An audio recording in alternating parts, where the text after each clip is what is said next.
bangi commander pau bang ngal tang kisro bangi bota ha amen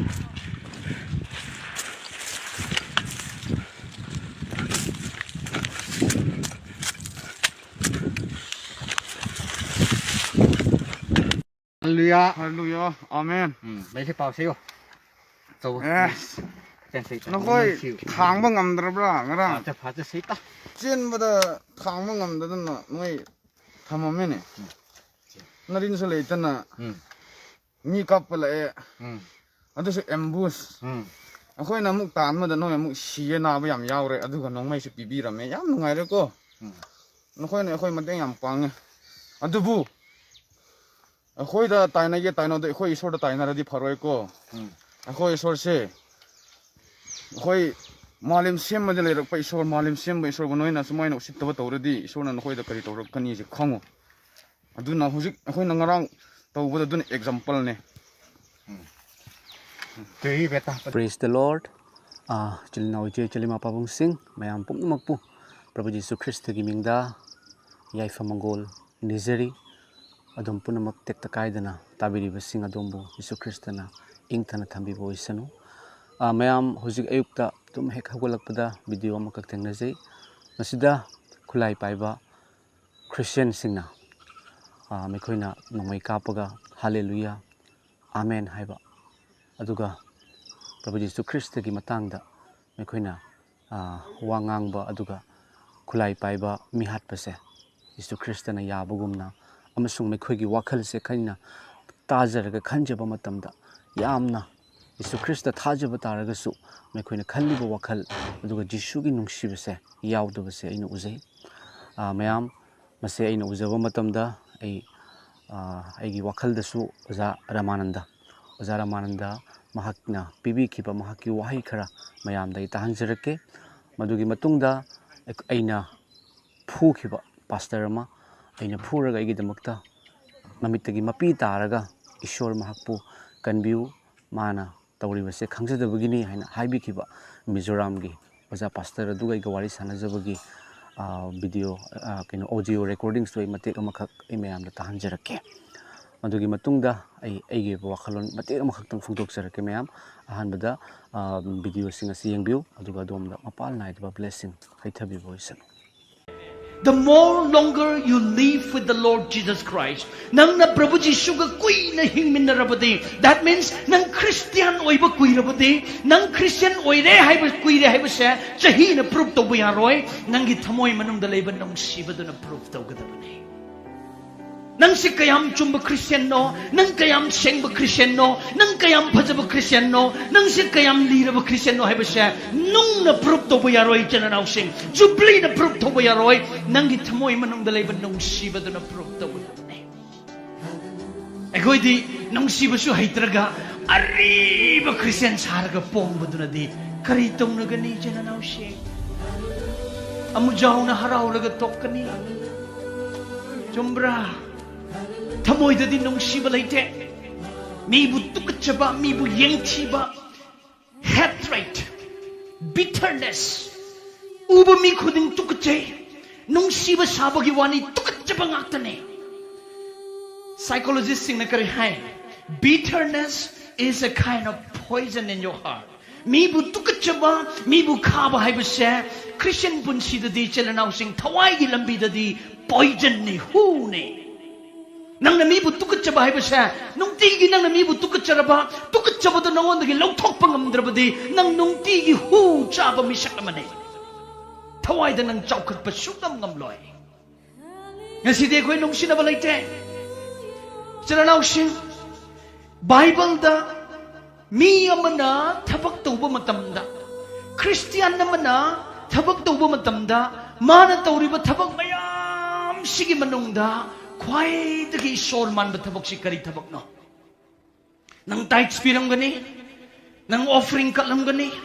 nang thanksgiving kalam gani, nang missionary tharam gani, nang missionary the paisa yam piram gani, nang Christmas the paisa yam kathonglam gani, nang outreach program the paisa yam puthom gani, asising si Ishor man but tabok la. Christian sing na tawbu thabak ni adubu masidagi henna isor man ba thabak nangna Christian na moina thabak ma tawbu matamda kwai tagi isor man ba thabak di Bible na kari hai kok piba muk isor man ba thabak prithvi da laite kok piba muk isor man ba thabak prithvi da laite nangna mi marang kok piba sa masi isor kwai tagi man ba thabak ni ado ikoi Christian sing de isor manna na ba ikoi hingliba ni ikoi ni hingliba punsi se Prabhu Jisu ki saktam purga chat kada bane Prabhu Jisu ki saktam pu se hai taragadi kok piba hai ba mi sing ikoi oi kada bane charanaw se ado boy ikoi di kok piba hai te machin da hai ba sa ba gi wani hai te ado mi kok piba atop jati ngak piba atop jati kok piba dilai radana Ekoi isana isagi chelanaw sing phaw kok piba ngamde isana isagi nupi phaw kok piba ngamde isana isagi puroi ba kok piba ngamde Ekoi masel phaw kok na bangamdraga isagi nupi phaw kok piba ngamdraga isagi puroi ba phaw kok piba ngamdraga nama matna pokpa na pa matna pokpa na chinna naw phaw kok na bangamdraga atop jati de koi karam na kok kani isogi mangal koi karam na oi gani chelanaw se Manipur da Shanti Purak Shahar bade Chief Minister gi makha ponde angam mathau sing gi makha ponde chelanaw se Spiritually speaking thawai gi oina ingang libani makoi phatte haiba nate makoi honnate haiba nate Manipur da ing thaba Purak Shahar bade aikoi Christian sing gi thamoi manung da Prabhu Jisu gi asengba ing thaba do hana leiba mathau tai Manipur da nung sibalangan Shahar bade Ekoi Christian sing gi thamoi manung da ibungo Jisu gi nung siba do marang kai na leiba darkar lei charanaw se You are the light of the world. We are the photos of Jesus Christ. Ekoi se Prabhu Jisu Christ gi photo ne. Jisu Christ na sargadagi lakpi raba matung dadi oza mi hatlu haide. Aduni. Mi kan Jisu Christ na di koda ina nakoda no baye thang piri. Nakoi amaga nungsino. Amen. Adu haidu na koda takpani. Takpani oza. Jisu Christ na no baye thang koda pibi badi. Nungsiba dunia ba. Nungsiba dunia oza. Nungsiba le yutadi. Koi pabawa pa sando su kari kana bale bagi ko. Mani. Aduni. Ikoi nungsino bangam dabasi nungaite. Nungaite oza. Sini oza lan se nomo gi henjelak pako misi mani aina aigi matam dadi ishorna yam nungsiba oza pastor oza se khangna han bibase adumaina oza kanaguma mana lalakpa matam da hoi lale haina su khallo ko amana adubu kokpi ba ngakpi ba haibase aduga mayam pullaga akoina ishorda haijaba taragadi mara leiba taragadi ishorna dum danti pirakadabani chumi asembani aduga hoi Babuganski thodok su ina phongdok khibaduni ala da ikoda laluba kagu singna ikoi amata lan de haira ikoi alan ba ma oina zumda halakwa dubu mathak ipa gi woyen bala ko matam di ikoi khangmangam dene adumak ni khoi da thungani haibasi pangki takiba amunudagi ni khoi gidamakta sluki matik thawayo nei haijaba ngamba se mani oza sigi wahai se engonda asumaina ishorna khangan biba matamda oza ai kawba ngamdabako oza ai yumda khoina yumda zumaina oza oida yamna lanba hujikti khanba baw khaningdre oza du khangdabagini ko oza adu di karisuna hadi haibadi isogi isorom dana khoi naksin bayana bagida makta isogi khudni marom ta khalladi mani oza ina khang ki badi du karisuna te madudagi na phaba haibadi isogi tan ama madugi manungda leibadi di na khoi mung manung Jisu Krista tha jagani haibasi isona uba phangbadagi sigi thodo ga si thokpa ma ki ayabani mani oza ishorna ingonda aigi hakchang da phau khibado ai hoji khallaga ai akiba phawi oza Ikon kalamba ay chat pangamakta adugi egi kok sigani oza kana kumba mana makut ani na passion base asuma tawraga loina mamjan kharaga oza ai san sari mini oza adu ai ima da kapabani nunupi daga ai sirani haina ya ai na duagi gyan tarak padagi torok phattaba punamak loina ningsanga gane isa ni isa da nang se papi ni nang isona hatu ni haina khalammi oza adubu oza naka ai gidamakta haijabirakpa matamdo aduga Jisu Krista se magi nungsiba se oza Jisu Krista bu cross ta thangalakpa matamda mak saw kide ipa amgi maral kokpiu haibado adugi Jisu Krista dumak Bible gi Jisu Krista dumak oza gi mafamda yawe oza da taseng na idi hujikki matam siga pastor kawwa mayamna nongmai pairaga haturakpa adugi atei singdasu hatu haina hairakpa matam sidako aina khanne madudi oza gumba pastor ishorna sarga da pukhatpi ga dauba thawai sing mana loina biba pastor mayam ama makhogi marakta leramba taragadi tawganu phatte ado ishor gi aning manate mi halaga sarga da chaloi haibado oza chumi adumaina haibiram lagadi ingthaga dabane aduni jage so da haje si nungsi thousand na thalaba oibungo asi numit phau bada ahing bada matik cha da bai khoi bu inghan bi duna no punsi hangan bi ba gidamak tangam khili tana thagat sari harabu phong dok sari hallelujah abui bungo na hang no ubi khangbi now dainan khoi aju ki matik lamhen ba macha ma oina pokhi ba tara basu na kinung si bana makhoi da joy oi duna ngasi pa bui bungo nung si he ba macha ma oina na hang na thambi ba asigi da mak sungam khili tana thagat sari harabu phong dok sari hallelujah adu khak ta sunata na pa bui bungo na ki thogan gi damakta khudla yam oi na ngasi phau bada sijina ba gi damakta sungam pheli tana thagat chari harabu phong do chari makoi da gi thokhi ba na ki nungsi ba wa he sing kana gumba mi na krisunate hai ra basu ibungo na hangna sijina ba da ra badi oi bungo atho ba khudla yam oi na thabak to du na yigi thamoi nung da isol ki nungsi bana joy oi gani haibasi ko na khangi adugi damakta prabhu ibungo na ha mukho na thaki ba na ha ki ya thang na ki nungsi ba wa he phong do ki ba khung kuding magasi na prabhu ibungo thousand he thabi du na makoi mi pum na maki damakta nangi khut lai ma oi na thak sijin biu ha du na ni jari do prabhu ibungo hojik ki mi kupung za sia Manipur ki thodok ki damakta haizari hallelujah buibungo na kinungsi bana chana na ai khoi ngak tani amaga nungsi chana na hingmi na gada ba ai khoi adu ki matik lan sok na raduna pro buibungo nanggi ning ba apam pa matungi na chat taduna buibungo seitan gi apam ba dai khoi amaga hat na duna amaga wahan na duna ai khoi lei basi pro buibungo ngak piu na haki aning apam pa gi matungin na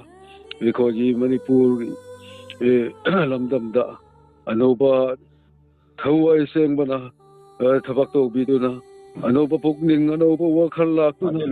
amaga nungsi chana na hingmina ba thousand pi na biu ha du prabhu nang ki thousand khar ani jari prabhu ibungo koi sarkar gi acho ba khudlai oi na seasonary ba khuding ma ki thamoi nung da supa na ha na thabak to biu nangi thawai na makhoi ki thamoi nung da joy oi bi du na oi bui bungo makhoi na nangi ninga pam ba ki matungin na wayan bangam na ba ki da bakta su na ha na thabak to biu ha du na suni jari do pa bui bungo ki ko ki punsi sinang ki da makta ni amen si suno ho na nang ki da makta no ho na nakachari hallelujah ipa nang na season biu chanai khoi Karisunate hai basi khoi khangba dagi pa nang na khangba ni maramaduna nang gi nga pa bagi matungina chacha bangam daba na chana na ai khoi bunang gi nga pa bagi matungina loina bi du na ching bi du na nang gi khud pangal laba khud na matam chu padai khoi bu kon sim diu hai du na ni sari do pa bu roi boy na jigi now dan khoi gi mung manung bu bungo nang gi thousand kha da ko na ni sari Makoi mung manung na hang na loy na biru na ching biu. Ngang sing lai rik lai su tamba da. Adugal prabhu ibungo. Nung ti gi thabak su ba chaba thakpa khuding makta. ibungo nang ki nung si thau jan na matam chup da noi na bi du na ching bi du na makhoi bu Prabhu ibungo ano bo bor phangan biu hai du na suni jari Prabhu ibungo makhogi amdamda na ki ming khangdaba na ki nungsiba masa khangdaba mi singdasu babu ibungo nang gi phaba ki oi pa yana bagi damakta na ki thawai na makhoi mung manung bu chingbi du na loi na biu hai du ni jari asi no mitchu ai khoi bu loi na bi du na chingbiu ai khoi gi punsi nang gi ani pa bagi mutungin na chathan biu hai du na ajani japapun namak Prabhu Jesu Krista ki ming son du na ni jari Amen. amen Masini, hallelujah. Mayam, ingonda, ay ngasi fongdok saribasi. Prabhu Jesu Krista na ingonda, apaba wapaw fongdok na bagi, ingonda, kudol amakak, pinabibagi maramna. Ay na punamak si ujaba matamda, Prabhu Jesu Krista na iginungda fongdok pibadagi ay na haizabani, ay na samjabani, taibang pan bagi karigumba amata ay na pangnabagi, kananabagi, pangbadagisu ay na haidok saba na chade, adu Jesu Krista ginungsiba. Magi achumbado magi nungsiba magi kanbibado ay ginungda ipana hithabibadagi ay nafongdoksabani mayam hallelujah hariba minglena si yamna athoiba mingleni sargada laiba sargadut singna hainaba mingleni hallelujah gi arthadi ingam ngamba mapubu thagachari habi ingam ngamba ibungobu thagachari habani aduga amen habisina asumna oirasanu asumna ohenbire yanare haibagi khudamni amasung hairiba ingam ngamba mapuse mahakna punamakpu sembiba mapuni amasung mahakna miyoibabu asukki matik nungsi miyoibabu nungsibibagi maramna mahakki amatta ngaireba machanupa haibadi Prabhu Jesu Krista taibang panada lakhibani Prabhu Jesu na lakpiraba matungda miyoibai khoigi damakta mahakna Kalbarigi cross da awaba anaba khangki adubu mahak shaukide mahakna haiki pa mekhogi maral kokpiu mekhoi na ingonda tawribasi ai kanano khangsadabagini mekhoi bu ngakpiu kokpiu haiki amasung Jesuna Prabhu Jesu Krista na hai anoba yathang ama pi madudi nekhoi na nekhoigi yumlon na babu na samakum na nungsiu haibasini mayam na samakum na nungsiu nungsiba haibase ingam ngamba hallelujah haina hairibudo hallelujah hairiba mapudo ingam ngamba mapuna nungsibase khwaidagi pame amasung nungsibase asini dharma haibase ekoina shawi haiduna kokpiba ngamdaduna mi hatorakpadi madu dharma natre mayam bible na hai shaw adubu pap tawganu nekoina shawring eda numit tahanganu diabol da sukhudong saba piganu hairiba diabol na ngangliba nongsa magumna kanagumba amabu yotsin na bangaiduna leiri asawba haibasi mingonda lai adubu asawba na ngamhanganu asawba hengalaktuna kokpiba ngamaktaduna mi hatke haiduna khalakpa matamda mi halakpa matamda di madu ishor da prayer tawrasu ishor dagi shaitan no okhi maramdi mi hatpa haibase shaitan ge thabakni aduga Jesu Krista karigumba thajabo iba taragadi magi nungda nungsiba haibase kwaidagi hena mathau tai bible na hai Jesu na hai nekoina afaba wapaw haidokpa taragasu nekoina lon handokpa taragasu nekoina tongan tongan ba ishorgi khudul phangba taragasu nekoida nungsiba yaudragadi khingliba kortan amasung thilliba sembung amagumna oire haiduna maramaduna nungsiba haibase Jesu Krista mahaki apamani nungsidabada Jesu Krista yaude mayam thagachari ishorna ingthabalamdam ohenbiba oisanu masigi wapaw se tabiriba punamakta ishorna sokpiramgani haibase igi thamoida faujei aduga mayamda ngarang aina wapaw ama semjabada aina haijakibani madudi hadak manipurda akhoi manipurgi athoiba mafam oiriba Jiribam district da thoiba irang asina maram oiraga awana tarabasingda matengi damaktani haiduna aigi thamoidasu faujarakpadagi aina ngarang haijakibani amasung aigi QR code su thajakibani maduda ichilnaw ichel kayana selgi oiba tengbang pangbirei amasung punna lupa 3,000 oire aduga khara yamna aina mateng pangningbani mayam aigi su angamba piduna pangjagani mayamda ai mamingsu adum haidokjarake kana na paisa mateng pangbirakhiba haibado ai isellaga su thamjabani aduga ngasisu yengbiriba khwai tarada Prabhu Jesu Krista thajabasingda ina haijari madudi ꯑꯩꯈꯣꯏꯅ ꯉꯝꯖꯕ ꯈꯔꯗꯪ ꯖꯤꯔꯤꯕꯥꯝꯒꯤꯗꯃꯛꯇ ꯑꯃꯁꯨꯡ ꯈ꯭ꯔꯤꯁꯇꯤꯌꯟꯒꯤ ꯃꯥꯏꯀꯩꯗꯒꯤ ꯖꯤꯁꯨꯒꯤ ꯃꯥꯏꯀꯩꯗꯒꯤ ꯑꯩꯈꯣꯏ ꯃꯇꯦꯡ ꯄꯥꯡꯃꯤꯟꯅꯁꯤ ꯃꯔꯝ ꯑꯗꯨꯅ ꯉꯁꯤꯁꯨ ꯑꯃꯨꯛ ꯍꯥꯞꯆꯔꯛꯀꯦ ꯑꯩꯒꯤ ꯁ꯭ꯀꯦꯅꯔꯁꯦ ꯑꯁꯤꯗ ꯁ꯭ꯀꯦꯟ ꯇꯧꯕꯤꯗꯨꯅ ꯑꯗꯣꯝꯅ ꯉꯝꯖꯕ ꯈꯔꯗꯪ ꯑꯗꯣꯝ ꯍꯥꯞꯄꯤꯔꯛꯎ ꯑꯃꯁꯨꯡ ꯖꯤꯔꯤꯕꯥꯝꯒꯤꯗꯃꯛꯇ ꯃꯇꯦꯡ ꯄꯥꯡꯖꯕꯒꯤ ꯚꯤꯗꯤꯑꯣ ꯑꯗꯨꯒ ꯑꯗꯣꯝꯒꯤ ꯃꯃꯤꯡꯁꯨ ꯑꯩ ꯁꯣꯏꯗꯅ ꯍꯥꯏꯖꯔꯛꯀꯦ ꯑꯗꯨꯒ ꯄ꯭ꯔꯚꯨ ꯖꯤꯁꯨ ꯈ꯭ꯔꯤꯁꯇꯅ ꯑꯗꯣꯝꯒꯤ ꯃꯇꯦꯡ ꯑꯗꯣ ꯀꯩꯗꯧꯉꯩꯗꯁꯨ ꯃꯥꯡꯍꯟꯕꯤꯔꯣꯏ ꯑꯗꯨꯒ ꯑꯗꯣꯝꯗ ꯍꯦꯟꯅ ꯄꯤꯕꯤꯕ ꯑꯣꯏꯒꯅꯤ ꯍꯥꯏꯕꯁꯦ ꯑꯩꯒꯤ ꯊꯃꯣꯏꯗ ꯐꯣꯡꯗꯣꯛꯆꯔꯒ ꯄ꯭ꯔꯚꯨ ꯖꯤꯁꯨ ꯈ꯭ꯔꯤꯁꯇꯅ ꯇꯥꯕꯤꯔꯤꯕ ꯄꯨꯝꯅꯃꯛꯄꯨ ꯏꯪꯊꯕ ꯃꯔꯥꯡ ꯀꯥꯏꯕ ꯕ꯭ꯂꯦꯁꯤꯡꯁ ꯁꯔꯒꯒꯤ ꯑꯣꯏꯕ ꯄꯥꯡꯒꯜ ꯍꯩꯊꯕꯤꯕ ꯑꯣꯏꯔꯁꯅꯨ ꯍꯜꯂꯦꯂꯨꯌꯥ ꯑꯥꯃꯦꯟ